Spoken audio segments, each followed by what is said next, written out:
พลังประจำวันหัวข้อในมื้อนี้แมนการเฮ็ดให้คนอื่นรู้สึกตกใจ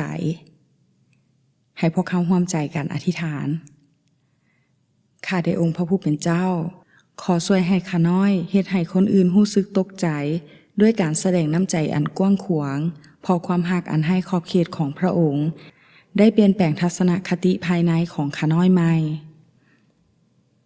มื้อนี้เราจะมาเบิ่งนำกันอยู่ในพระธรรมมัทธิวบทที่5ข้อ38ถึง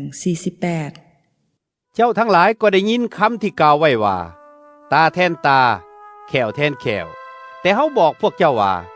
อย่าแก้แค้นผู้ที่เฮ็ดผิดต่อพวกเจ้าถ้าผู้ใดตบแก้มเบื้องขวาของเจ้าจงปินให้เขาตบแก้มเบื้องซ้ายด้วย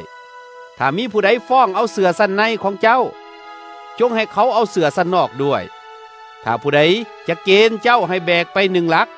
จงแบกไปถึง2 หลักเมื่อผู้ใดขอสิ่งใดนำเจ้าจงให้เขาอย่าปินหลังใส่ผู้ที่ขอยืมนำเจ้าจงให้เขายืมเจ้าทั้งหลายได้ยินคำที่มีกล่าวไว้ว่าจงหักเพื่อนบ้านและสั่งศัตรูแต่เฮาบอกเจ้าทั้งหลายว่าจงหักศัตรูของเจ้าและภาวนาอธิษฐานเพื่อผู้ที่ข่มเหงเจ้าเพื่อว่าเจ้าทั้งหลายจะกลายเป็นบุตรแห่งพระบิดาเจ้าผู้ทรงสถิตในสวรรค์พอพระองค์บันดาลให้แสงตะเวนของพระองค์ส่องใส่ทั้งคนชั่วและคนดีเหมือนกันและให้ฝนตกใส่ทั้งคนที่ชอบธรรมและบ่ชอบธรรมถ้าเจ้าทั้งหลายหักคนที่หักพวกเจ้าแต่เท่านั้นพวกเจ้าจะได้รับบำเหน็จหยังจากพระเจ้าแม้แต่คนเก็บภาษีก็ยังเฮ็ดอย่างนั้นบ่แม่นบ่ถ้าเจ้าคำนับพี่น้องของตนเท่านั้นพวกเจ้าได้เฮ็ดหยังดีลื่นคนอื่นแดแม้แต่คนบ่เชื่อพระเจ้าก็เฮ็ดเช่นนั้นเหมือนกันด้วยเหตุนั้นเจ้าทั้งหลายต้องเป็นคนดีที่สุดเหมือนอย่างพระบิดาของเจ้าผู้สถิตอยู่ในสวรรค์เป็นผู้ดีที่สุดมัทธิวบท5ข้อ44ถึง45กล่าวว่าแต่เฮาบอกเจ้าทั้งหลายว่า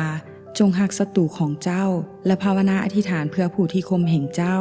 เพื่อว่าเจ้าทั้งหลายจะกลายเป็นบุตรแห่งพระบิดาเจ้าผู้ทรงสถิตอยู่ในสวรรค์สำรวจและตึกตองมีคนถามผู้นำคริสเตียนผิวดำในแอฟริกาใต้ว่าเราตอบสนองแนวใดเวลาที่ถูกดูหมิ่นเหยียดหยามและถูกบังคับให้เฮ็ดเวียกสั้นต่ำข่อยจะเฮ็ดเวียกแบบนั้นให้แล้วจากนั้นก็จะถามว่าต้องการให้ข่อยช่วยเฮ็ดหยังอีกบ่การเฮ็ดแบบนี้จะยึดคนนั่นทันทีพระคำสำหรับมื้อนี้เต็มไปด้วยคำสั่งที่น่าประหลาดใจพระเยซูได้ยกตัวอย่างการถูกดูหมิ่นเช่นการถูกตบหน้าหรือการถูกฟ้องร้องจนหมดโตเห็นได้ชัดเจนว่าในยุคโรมกองทัพมีสิทธิ์บังคับให้ทานช่วยเหลือเช่นในบทที่27ข้อ32ซีโมนได้รับคำสั่งให้แบกไม้กางแขนเพื่อพระเยซูในแต่ละตัวอย่างพระเยซูเอิ้นเฮาให้แสดงน้ำใจอันกว้างขวางบ่คิดแก้แค้นหรือตอบโต้ใดๆพฤติกรรมที่แตกต่างแบบนี้เฮ็ดให้ผู้คนรู้สึกตกใจหลาย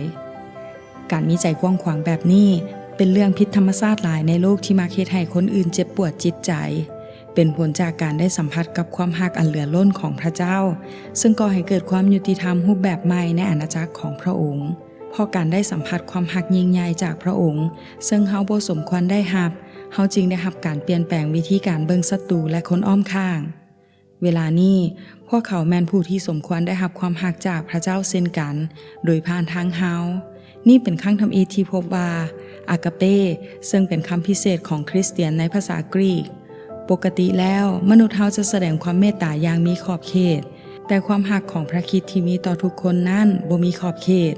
เฮาจึงควรมีใจกว้างขวางอย่างบ่มีขอบเขตตามแบบอย่างของพระเยซู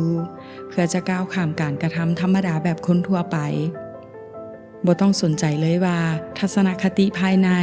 และพฤติกรรมที่แตกต่างไปจากเดิมเหล่านี้ท้าทายเฮาแนวใด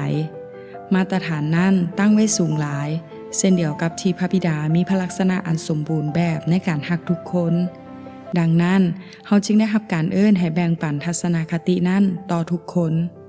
ท่านสามารถแสดงความรักที่เป็นรูปธรรม